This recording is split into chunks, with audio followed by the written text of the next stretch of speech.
শীতের রাত, আকাশে কুয়াশার আস্তরণ নেমে এসেছে। দূরের বাঁশঝাড় থেকে হালকা শিসের মতো আওয়াজ ভেসে আসছে।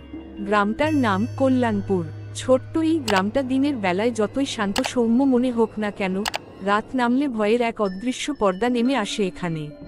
কল্যাণপুর গ্রামের মানুষজন বলাবলি করে, গ্রামের পশ্চিম দিকে যে পুরনো ভগ্নদশা প্রাসাদ আছে, সেটা নাকি অভিশপ্ত। বহু বছর আগে সেখানে এক ধনী জমিদার বাস করত। জমিদারের নাম ছিল হরিচরণ রায়।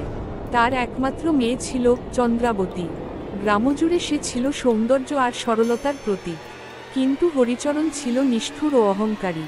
চন্দ্রাবতীর প্রেম হয়েছিল গ্রামের এক সাধারণ যুবক গোপালের সঙ্গে। জমিদার সেই সম্পর্ক মেনে নেয়নি। ক্রোধে অন্ধ হয়ে হরিচরণ গোপালকে হত্যা করেছিল। গ্রামের মানুষের ধারণা, সেই হত্যার প্রতিশোধ নিতে গোপালের আত্মা প্রাসাদের চারপাশে ঘুরে বেড়ায়।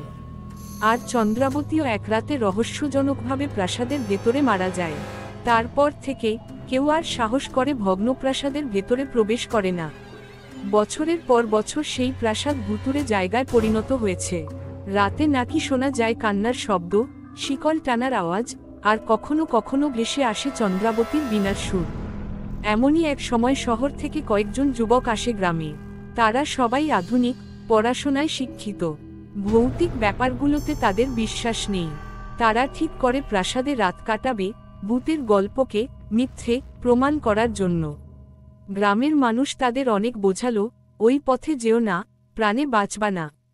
কিন্তু তারা কারো কথা শোনে না। রাত 10টার দিকে তারা প্রাসাদে প্রবেশ করে।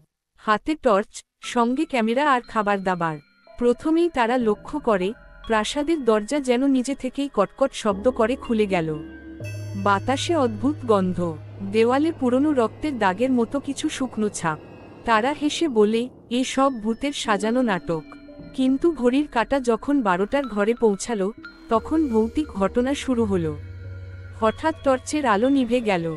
চারপাশে পিচ্ছিল অন্ধকার। এক কোণ থেকে ভেসে এল কান্নার শব্দ, যেন এক তরুণীরা হাহাকার। যুবকদের একজন সাহস করে চিৎকার করে উঠল, কে আছো ওখানে? তারপরই তারা সবাই দেখতে পেল, অন্ধকার থেকে ধীরে ধীরে এগিয়ে আসছে সাদা পোশাক পরা এক মেয়ে। তার চুল এলোমেলো, চোখ দুটো লাল আগুনের মতো জ্বলছে। সে কোনো কথা না বলে হাত বাড়িয়ে দিল। মুহূর্তেই তীব্র ঠান্ডা হাওয়া তাদের চারপাশ ঘিরে ফেলল। যুবকরা আতঙ্কে পালাতে চাইলে দরজাটা নিজে থেকেই বন্ধ হয়ে যায়। ঘরের দেয়াল থেকে রক্ত ঝরতে শুরু করে। ভাঙা আয়নায় দেখা যায় তাদেরই বিকৃত প্রতিচ্ছবি। একজন জ্ঞান হারিয়ে পড়ে যায়। বাকিরা হন্যে হয়ে দরজা ভাঙতে থাকে।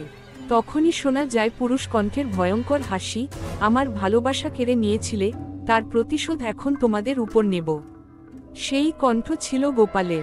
তার আত্মা প্রাসাদে বন্দী, আর চন্দ্রাবতীর আত্মা তাকে সঙ্গ দিচ্ছে। ভয়ঙ্কর এক ঝড়ের মতো আওয়াজে পুরো প্রাসাদ কেঁপে ওঠে। গ্রামের মানুষ দূর থেকে চিৎকার শোনে, কিন্তু কেউ কাছে আসতে সাহস করে না। পরদিন সকালে গ্রামের লোকজন দেখে প্রাসাদের ভেতরে কোনো যুবক নেই। শুধু ছড়িয়ে ছিটিয়ে আছে তাদের ক্যামেরা আর কিছু রক্তমাখা জামাকাপড়। তারপর থেকে কেউ আর প্রাসাদের ভেতরে যায়নি। কিন্তু আজও যখন রাত গভীর হয়, প্রাসাদ থেকে শোনা যায় কান্না আর বীণার সুর, যেন মৃত্যুর পরও প্রেম আর প্রতিশোধ থেমে নেই। আপনি এখনই শুনলেন হরর জোনের ভৌতিক কাহিনী। যদি গল্পটি আপনার ভালো লেগে থাকে, তবে লাইক, শেয়ার আর সাবস্ক্রাইব করতে ভুলবেন না। কারণ রাত নামলেই অন্ধকারে আবার ফিরে আসবে ভয়ের ছায়া। পরের গল্পে আবার দেখা হবে, হয়তো আপনার পাশেই কেউ দাঁড়িয়ে থাকবে।